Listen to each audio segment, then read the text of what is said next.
I had to numb to survive. I had to check out. I don't even think half y'all know what joy is. The joy of the Lord is my strength. What does that mean? So she didn't need to be fixed. She needed to be held, seen, and safe. Called strong black woman syndrome often begins in adolescence as a response to emotional neglect, trauma, or chaotic environments. A lot of us has experienced that, and we didn't know the word for the terminology for it. It's just because I want to enter into an ease life and a soft life, there's something wrong with that.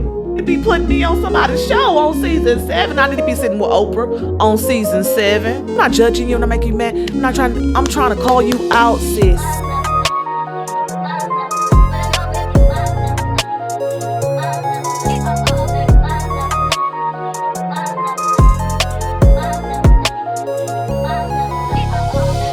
Some of us didn't have a soft girl era. We had a survival era. And it started in our teens. In this episode of But Did You Die? Chaos Lessons and Laughs, we're talking about what it means to heal the inner teenager who learned to numb, perform, suppress her pain, or disappear to stay safe. That version of you didn't die, but she did go missing. Let's go find her. Hi, Survivories. Welcome to another episode of my Putacasta. Yes, but did you die? Chaos Lessons and Laughs, a safe space for Black women to learn how to navigate out of survival trauma, unspoken expectations, and double standards we face day to day. I am your host, Monique R. Darnell, licensed professional counselor, mother, author, soft life doula, and of course, Black woman. All right. And so today we're going to really talk about something that is dear to my heart, and it is part of the inner child, the teen child, all of the child and the trauma that we learned how to do certain things in our early age. All right. So you already know what time it is. It's about to start time to start singing our song to get you kind of relaxed. Okay. To get you kind of prepared for what's about to go down. All right. You ready to sing it with me? You ready to sing it with me? All right. Buckle up. Sit back. Girl, you not under attack. Buckle up. Relax. Girl, you know I got your back. Buckle up. Sit back. Girl, you not under attack. Buckle up. Relax. Girl, you know I got your back. Okay. I hear you out there singing it. Okay. All right. So let's go ahead and do our little fit check. You know, I got my little kitten nails on. I'm trying to keep these nails on for a little bit, so you may see them next season. Or not. We'll see. Got my ombre lips. Yes. Mwah. Kisses to those who love kisses. I'm a kiss girl. I'm a hug girl. Yeah. I'm a physical touch girl and quality time and gifts and everything above. All right. So we're going to go ahead and get started. Today, we're going to start with what does it mean to check out in adolescence? Now, I'm coming in strong because we on season 7. I mean, I'm sorry, not season 7, girl. Oh, Jesus. Episode 7. Season 7. Y'all need to be putting me on somebody's show on season 7. I need to be sitting with Oprah on season 7. What you mean, season 7? Yes. All right. So some of us didn't grow up. We actually armored up. We weren't raised to feel. We weren't taught to function. It was just next, the next one, and the next one. Keep going, keep moving. And so we didn't get to be soft girls, just strong ones. We weren't really allowed to be soft girls. And now that we're trying to come into it, oh, it's a thing. Soft girl this, soft girl that. And, you know, it is really like making, you know, a Black woman or other women or other people, period, feel like, oh, I don't deserve to be soft. So just because I want to enter into an ease life and a soft life, there's something wrong with that. Why? Why are we even questioning how I want to live? Like, I want to get out of this struggle. I don't have to go through this. Who keep making me try to go through this? Me and the people you're surrounded by. So, but being a strong black woman isn't a personality. It's often a trauma response. Okay. There's nothing being wrong with strong. You be strong all day. However, if I decide that I want to lay down and take a nap, not cook, not do these things, and just take some time to myself, not neglecting my duties and not neglecting my responsibilities, but every now and then that I have the right to decide that I don't want to do this today. And it's okay. I don't have to guilt trip myself, right? So many black women learn to numb early, emotionally, spiritually, even physically. We were taught that early, like swallowing the pill and swallowing that pain, suppressing, pushing it down so we don't have to feel that pain of disappointment and agony, right? We learned that in teen years. So we also learn, we internalize. So I have to handle everything. It's my responsibility, especially if you're the firstborn, female. In many cultures, the firstborn female takes on a lot of the responsibility. Okay, yeah. Okay, yeah. You feel me? You know what I'm talking about. It's not that we choose to become emotionally unavailable. So I want y'all to hear this. People who are like, oh, strong black woman and, all this, you too independent. You too this. Ain't nobody asking the question why. Why? Okay, because why? It's because being raised and being taught things that we didn't know that we were passing down. I'm not blaming and shifting blaming. Today, this podcast is about awareness and you making a change for your life for right now. Right? How long we gonna say my mama and them did it? My daddy did it. My childhood trauma. Where you at now, sis? We on episode 7. I don't know why season 7 wanna come out. Episode 7, right? Come on, you ought to know the temperature of this podcast. Buckle up. Sit back. All right. It's not that we choose to become emotionally unavailable, hyper independent, or guarded. It was necessary to survive. They didn't always say survive. Okay, I want y'all to hear this.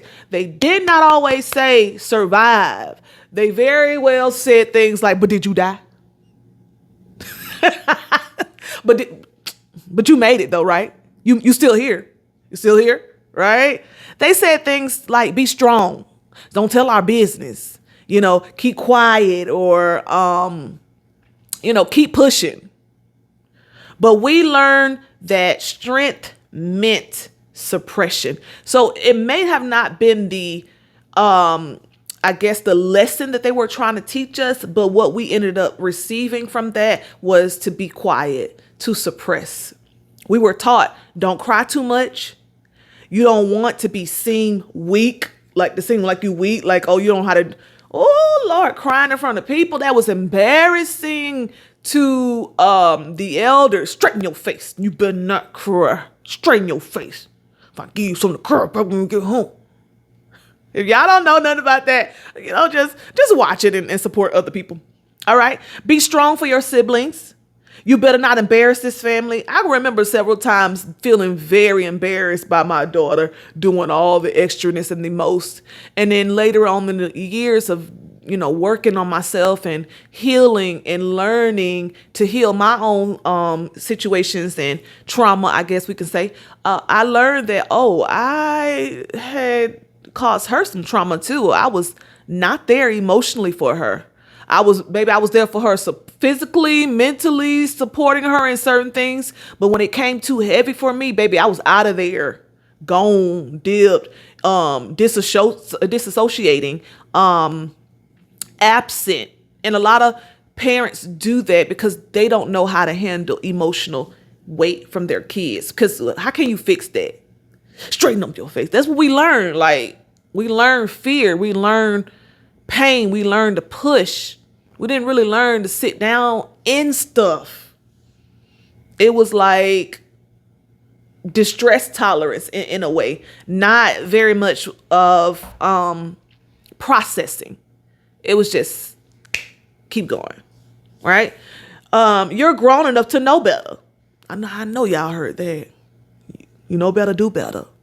So examples of early survival behaviors in Black girlhood. This is what we're talking about now. You know, if y'all ain't Black, that's cool. I have no problem with y'all. But this is what I'm talking about in this podcast. I'm creating a safe space for Black women, but it's a safe space for all. All are welcome. Hello, peacocks. Becoming the little mom of the house, right? You guys have experienced that. Taking care of emotionally unavailable or absent caregivers.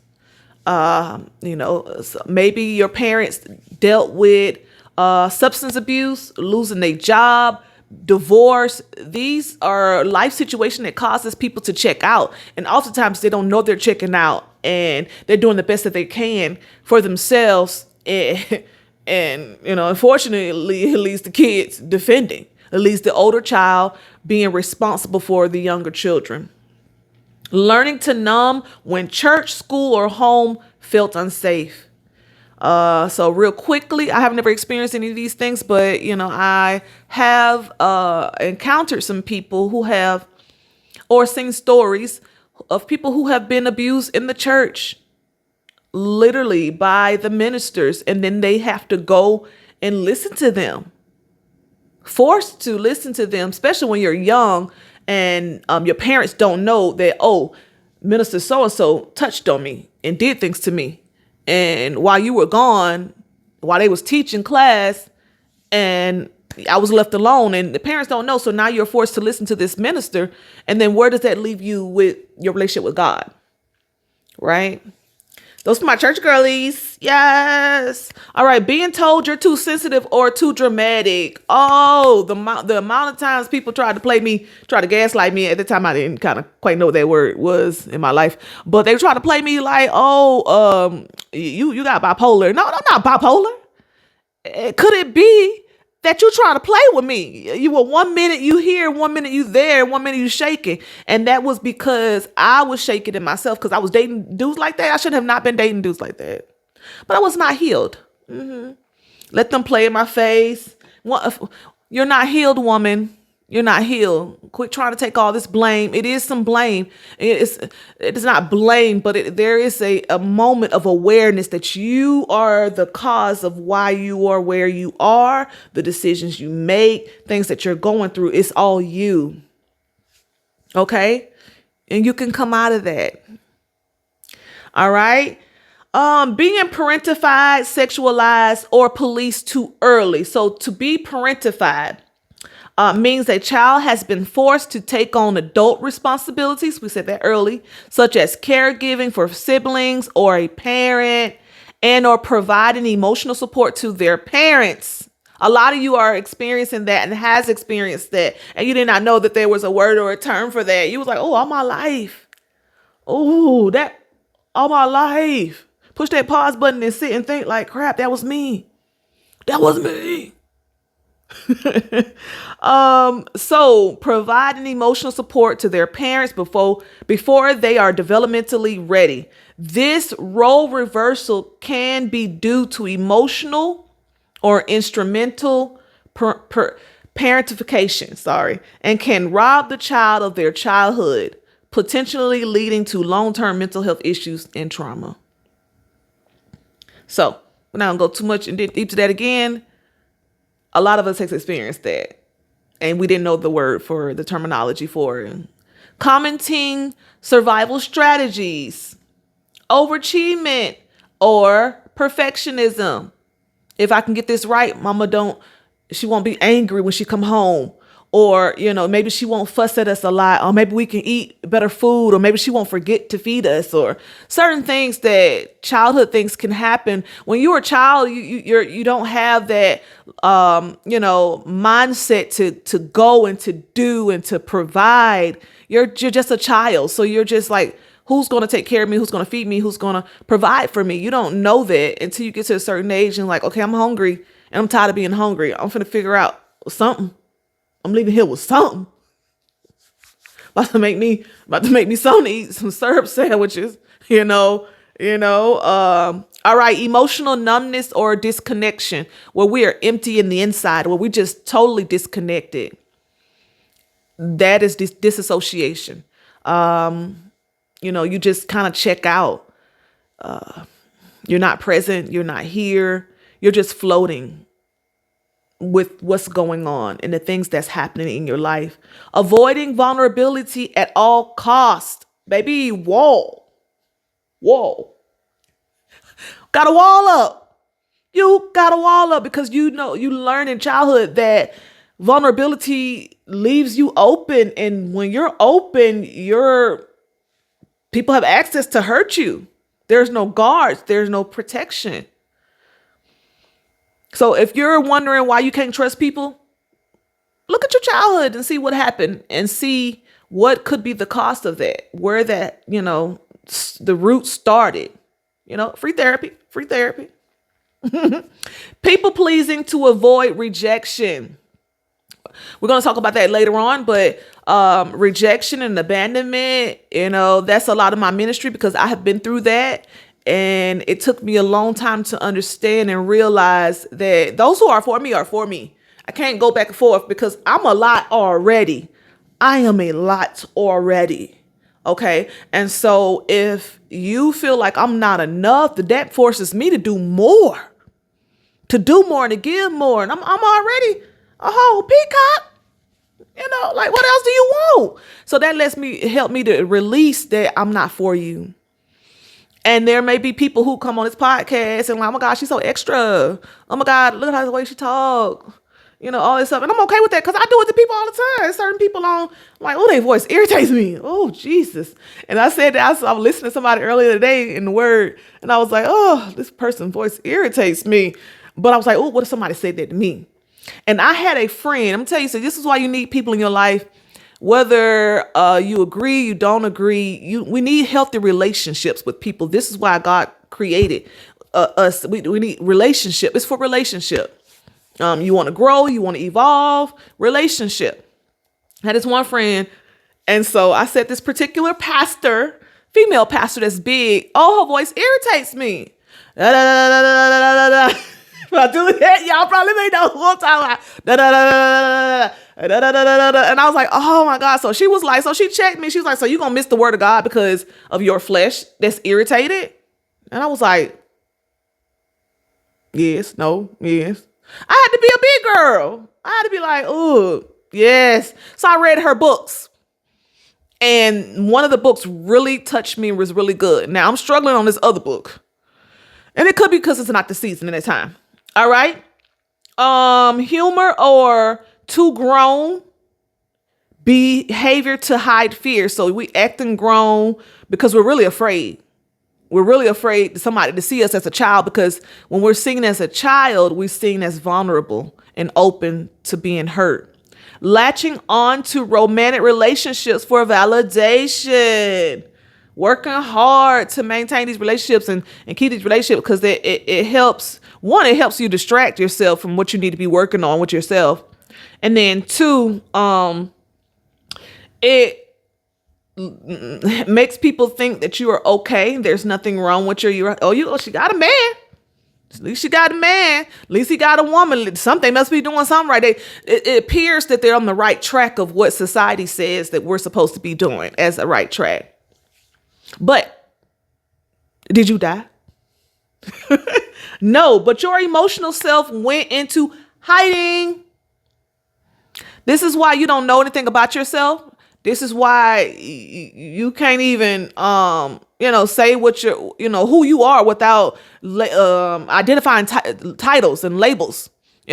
Who are you? I'm a mother. I'm a doctor. I'm a teacher. All of those things, speaking doctor into existence. By the time y'all see this, and further, you're going to be like, oh, look at this. Oh, look at this. Oh, look at God. Yes. You survive by shrinking parts of yourself that felt too much. Come on. So you learn to check out the psychology beneath survival. So as teens, many of us learn to emotionally disconnect, aka disassociate, to protect ourselves. So I don't know if y'all seen the movie Split. I used to love those movies. It was a old movie called Raising Cain. These is for my seasoned people. What we call Raising Cain talked about how the child was hurt, so it developed many personalities to protect the young child, and so those personalities could come from, I guess they can come from movies, environment, superhero shows, or whatever is creating a protection around the child to protect them from the hardship. So when your environment doesn't feel safe for your truth, your nervous system says, don't feel, just function. Now, does it say that? Does it actually say that? No. It's happening without you even knowing it's happening. It already happened. You shut down and you checked out. Sometimes it's like the blackout. You don't remember what happened. You just blacked out. And that could be caused due to some severe trauma, abuse, sexual abuse, physical abuse, even verbal abuse, checking out with that. You know, I did that a lot of times in my life, just checked out. So you might have numbed out with TV, food, or daydreaming. Sometimes, I guess being triggered can cause you to disassociate and check out and numb, just automatically shut down into a routine that you have, a system and a flow of how you protect yourself. Now, I want to stop and hope that you push pause to say, okay, what are my signs that I'm being triggered and I checked out and I numb and I entered into this self-protection mode and I cut on the clock to do the protection for me. All right. Buried yourself in school or ministry. Yes. Buried yourself in your kids. Yes. Buried yourself in work. Yes. Lost yourself in romantic relationships. We already discussed that. You already know what that looks like. Mask your needs with humor or overachievement. Strong Black woman. Degrees. But you can't tell me what are your needs. You probably can't tell me who you are without those degrees. So your teen self learned how to disappear emotionally while staying present physically. That's survival mode. It's survival mode, sis. And you were good at it. And you are good at it. But at what cost? I'm coming for you. Push pause. At what cost, sis? At what cost? All right. What we call strong Black woman syndrome often begins in adolescence as a response to emotional neglect, trauma, or chaotic environments. Okay, let me say that again. What we call strong Black woman syndrome often begins in adolescence as a response to emotional neglect, trauma, or chaotic environments. We had to grow. We had to learn in that environment. We learn these principles, these narratives, and these core beliefs. This is what we learn. If these all sound foreign to you, I'm gonna need you to pick up some books. I'm gonna need you to get a therapist. I'm gonna need you to get into this. Checking out is a nervous system response. Your brain and body disconnect from feeling to avoid overwhelm. So your brain and your body disconnect from feeling to avoid overwhelm. I want to get away from this. I want to stop feeling this. So you check out. So your nervous system is like, I need to protect the body. So check out. It's called disassociation. So signs that you are still in survival mode or your teen is still in survival mode. You feel unsafe in stillness or softness. Ooh, baby. The amount of times the inner girl would get to jumping and hiking. So what that looks like for you, I'm gonna tell you what that looks like for you. You in a relationship, you cause chaos. I want, y'all sit there and listen to her, he loves a toxic, okay. All right. Toxic by yourself. We in our 40s. And we too grown to be doing this back and forth stuff with these people and these men, these situations. Come on, heal, black woman, heal, black woman, heal. You over apologize for resting or needing help. You emotionally shut down when conflict arises. Y'all know how to deal with conflict. There's a lot of y'all. Because y'all shut down when conflict happen. Because every time conflict happen, it causes you to be in danger. You can't cry or feel like you'll never stop if you do. So some of y'all are afraid to even let this, what I'm saying to you, enter into your hearts and your mind and your soul, because you are afraid that no one is there to catch you. It's not a spoken word. It is a unspoken knowledge, awareness that you have. And it is ruling how you receive and do and respond. You won't receive help or get this, because if you give that a moment, then everything is going to flood in from childhood. And I respect that and I understand it. That's why I advocate therapists. You in the state of Georgia, Florida, Texas, holla at your girl. Holla at your girl. So I can help y'all. Help. All right. You pride yourself in being low maintenance, but secretly feel invisible. This low maintenance stuff. Oh, I'm not a problem. Oh, I don't cause anything.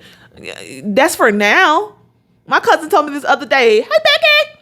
She was like, don't start doing stuff in the beginning that you cannot maintain in longevity of a relationship. I was like, oh, yeah, because I be telling my man, I don't cook, I don't clean.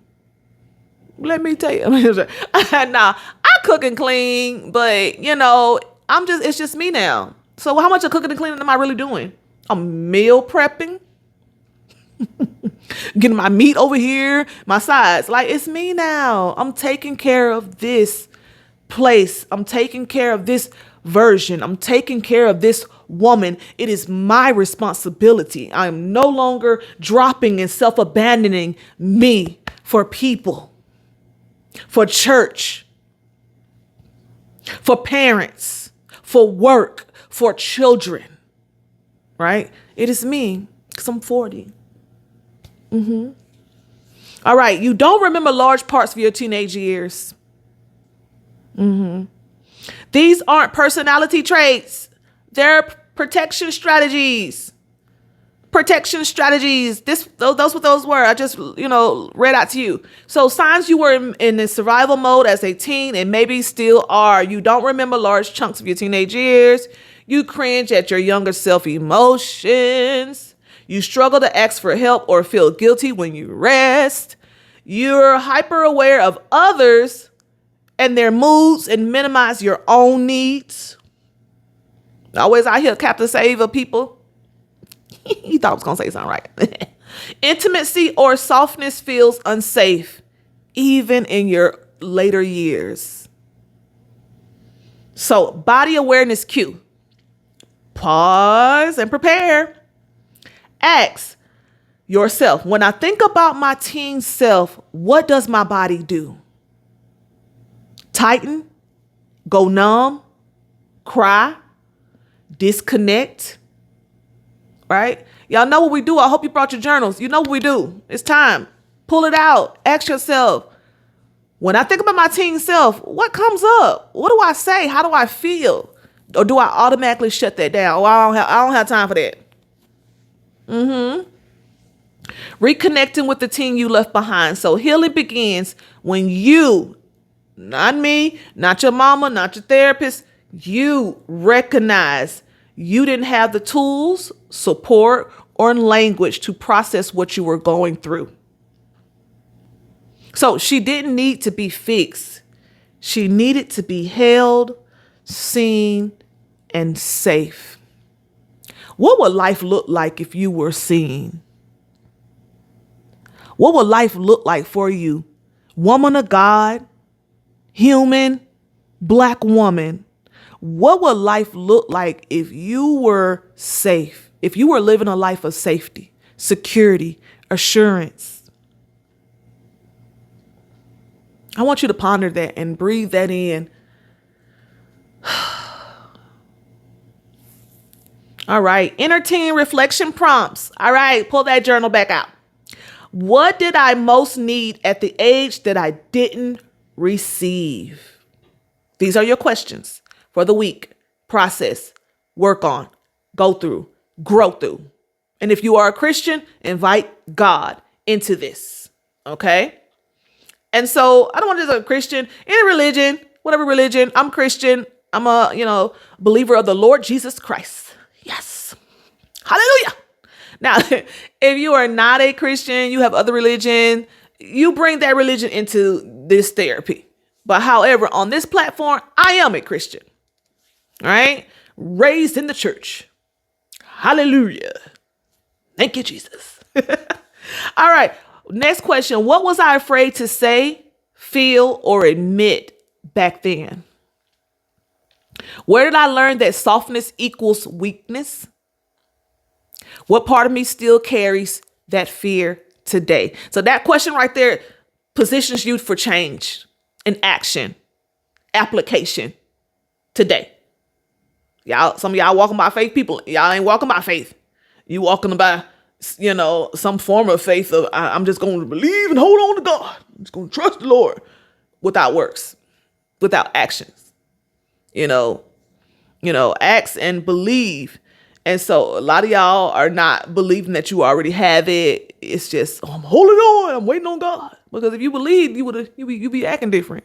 Because your mindset, if I believe, like, that's why sometimes, I'm going to tell you this. That's why people we call them secular people or however, unsaved people. That's why they get stuff. They out here on manifesting. And y'all Christian folks be like, oh, manifesting, it's of the devil and the stars and the moon, whatever. I'm going to tell you what they doing, what y'all not doing.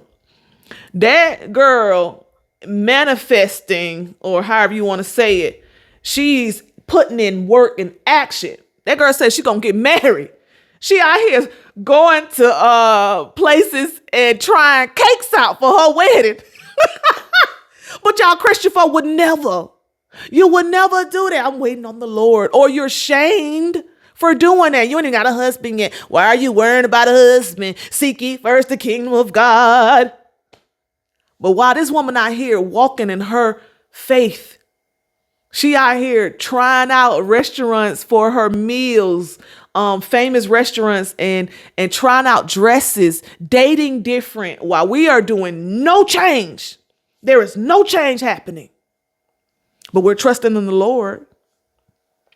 All right. I'm gonna pull back. I'm not judging you. I'm not making you mad. I'm trying to call you out, sis. In love.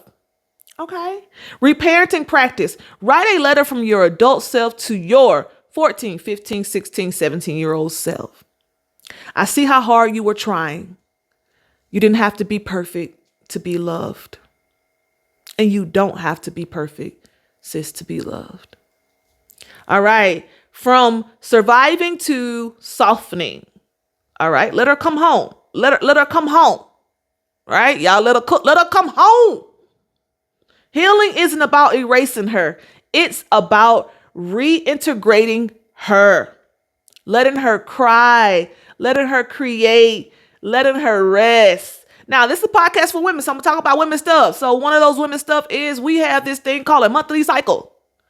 And being a strong Black woman, we push through that. Now, when I tell you, I need some help from the girlies now. I cramp, and when I tell you I cramp so bad, it takes me out. Sometimes I think it be trying to kill me, but I don't want to say that like that. But I be feeling like it's trying. And my clients know this, baby. I be like this. Ooh, yes, yes. Oh, And I don't even do video because I'm in so much pain. But what I do, I push through. But did you die? Because that's what I have in my back of my head. If you could talk, you could work. You can talk, you can work, baby. You can talk, you work. And so, I pushed through that and that monthly pain. But the last few cycles, I've been just wanna, I had watched the movie Moana too, and I was just crying. I was like, look at them working together. And then I stopped. And I was like, oh, and I stopped. I was like, I'm just boo-hooing and crying, and I'm okay with it. I'm okay with it. I'm setting up an environment of love, nurture, and support. Men, if you want a happy home and a happy life with a happy woman, like attach yourself with women who are taking care of themselves emotionally and mentally, and not just physically, not with just the bag, not just with massages, not just with this, not just with that, but really, sitting down and doing the work. And we are seeing the fruit of that work. A lot of us are in situations, and because we saw a bud, not a fruit, the fig tree. Come on, where's the fruit? All right, inner team work is about telling the truth without shame. I had to numb to survive. I had to check out to live. I had to shut down to make it, to go to school. The amount of bullying I got to school. I love all y'all and I forgive all y'all. God bless you. But now I'm allowed to feel to thrive. Now I look back and I carry her. And I reaffirm her, I let her know it's okay. So when the feelings do come up, it's not a matter of if, it's when. When they do come up, I nurture that. I and me and the Lord for my Christian girlies. So what do? Pen and journal. Create a playlist of songs you loved as a teen and cry to it without judgment. There is my daughter has her her notifications and her alarms with this ringtone and go and it automatic. I'm like, I feel triggered. I'm like, oh, I don't know why or what, but I know a part of my life I used to, had that noise or ringtone for any notifications, and I was out here. I was outside. I was outside, but it was a while ago, and so, but now when I hear that sound, it makes my body clench up a little bit and anxious because I knew with that sound came, Constance, what's going on? Where you at? And at that time I was a little toxic too. I would ghost people and shower them with the love bomb. And women love bomb too. Come on, y'all love bomb too. We know what to say. I call it the Delilah effect. We know how to do and use what God has given us. Shoot, quit playing. Acting like he love bomb me. You know I love bomb too. We do it too. Clock it. 8 or clock, whatever. Revisit old journals or photos and write back to the version of you that survived it. Identify what activities you gave up that brought you joy, like dancing, writing, fashion, painting, singing, dancing in the mirror. Yes. So speak out loud. You don't have to cry. You don't have to carry this alone anymore. You don't have to hush that cry anymore. All right. So affirmation times for the inner teen who survived. So to the girl who stopped crying because no one listened, your tears matter now. To the girl who carried her family's pain, lay it down, love. To the girl who thought silence was strength, you are safe to speak. To the girl who disappeared to survive, come home. You didn't die, but you did go missing. And here we are to find you. And here I am to find you as well. You didn't ask to be strong. You just had no choice. But now you do. Softness is your birthright. You didn't die, but the silence you lived, it wasn't living. It's safe to come home to yourself. Being loved isn't a reward for your performance. Your emotions are not dangerous. They are data. All right. You can release the mask now. Your real self is not too much. You're not too much. You're not too much to love. You're not too much to handle. There is someone out there for you that was created to love and enjoy all of that. What you are being rejected for, shut down, treated badly for, someone out there, it's someone out there that wants all of that and needs all of that. You tell yourself, I will mother you now, because that's what we're doing. I'm mothering you. I'm nurturing you. I'm protecting you with presence, compassion, and truth. So instead of rejecting the teen you were, you invite her back into safety. She doesn't need to be fixed. She needs to be seen, validated, reparented with care and softness, and with intentions. I'm putting this on my adults. Be intentional about your healing. Healing prompts. Questions, all right? What was I going through at 15 that no one saw? Yeah. You can say it out loud or you can write it down. What did I need to hear at 16 that no one said? Write that down, sis, because you're going to say that to yourself later. What softness did I long for that I never received? Some reparenting practice. Speak to her in the mirror. It's called mirror work. You don't have to be strong all the time anymore. What's that thing they be doing, that little tenderness thing, baby? Woo! You don't have to be strong all the time anymore. There is space for you to be you. Wear something your teen self loved. Let her have joy again. I don't even think half y'all know what joy is. The joy of the Lord is my strength. What does that mean? What does that mean? I'm so spiritual. But you go home and you cry alone. Your tears fill your belly because you don't eat, you don't drink. You're in sorrow and sadness. Depression has overwhelmed you. Play her favorite music. Light a candle. Journal through her lens. So I was thinking when I was like tongue tied here, I was thinking one of the songs I used to love, and I still love it because it bring my, like middle child and inner child. So a pre-adult, I guess too. Janet Jackson song, maybe we meet at the bar, he'll drive a funky car.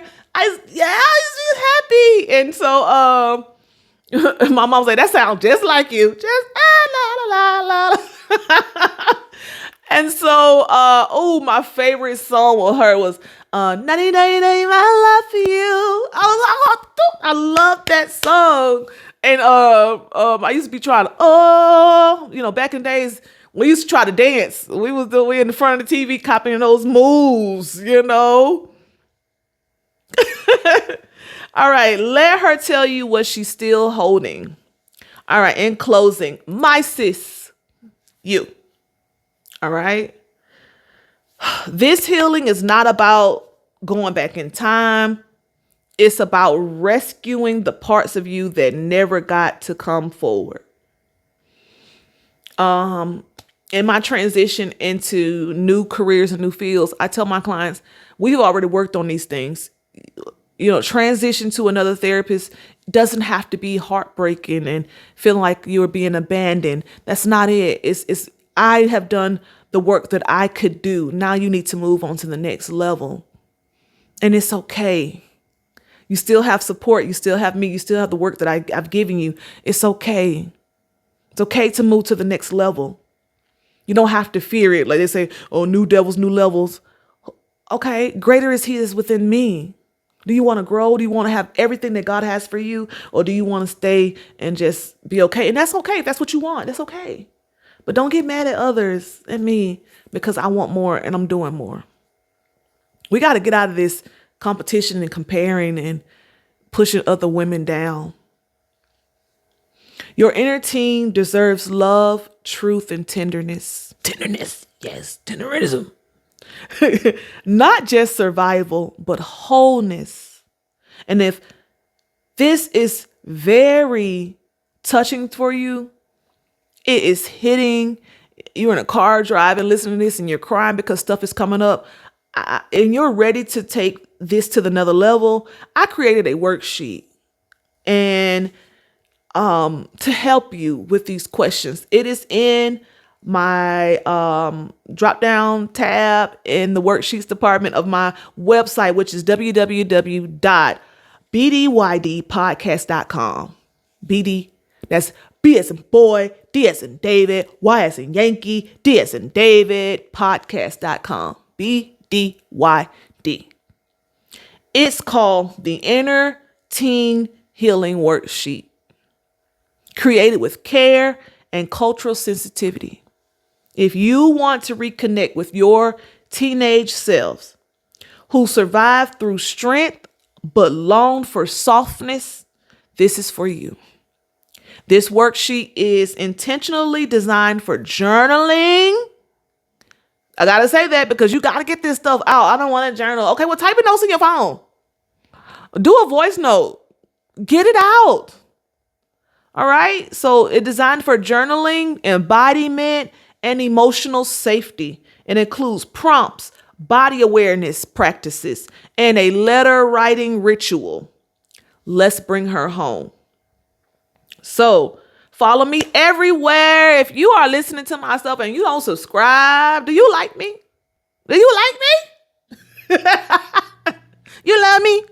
You love me? You know, follow me everywhere on my socials, on my Instagram, on my Tickety Talk. You know, that's for the season folks. My YouTube. Check out my website. Listen to some episodes there. Worksheets. Follow your girl. Support your girl so I can support you. And leave some comments because I read them. Thank you for all the ones who've already wrote comments. I appreciate you. I thank you because it is pushing out the algorithm for this message to get across to all. All right. If you got a comment, question, or even a rant, drop it below or DM me. I actually read them. Now, if you are here to cause negativity, okay, I'm here for that too. Because as being a therapist, I'm not always listening to what you're saying. I'm looking and also being a minister as well. I'm praying. What is really going on? What's underneath this? Because out here is this, but inside is something else. So I'm praying, God, show me the heart, what they're really trying to say and what's going on. Now, if it's nothing, it's nothing. It's nothing and it's nothing. Those who know, they know. All right. So, and if no one told you today, Black woman, you are worthy, you are loved, and you are always enough, just as you are. Thank you for showing up for my episode. I appreciate all that you guys are doing, and let's keep it going. Until next time, bye, Survive Release. God works on his own timing, not ours. Y'all are ducking and dodging and hiding under this word and trying to act like you ain't got no accountability and responsibility.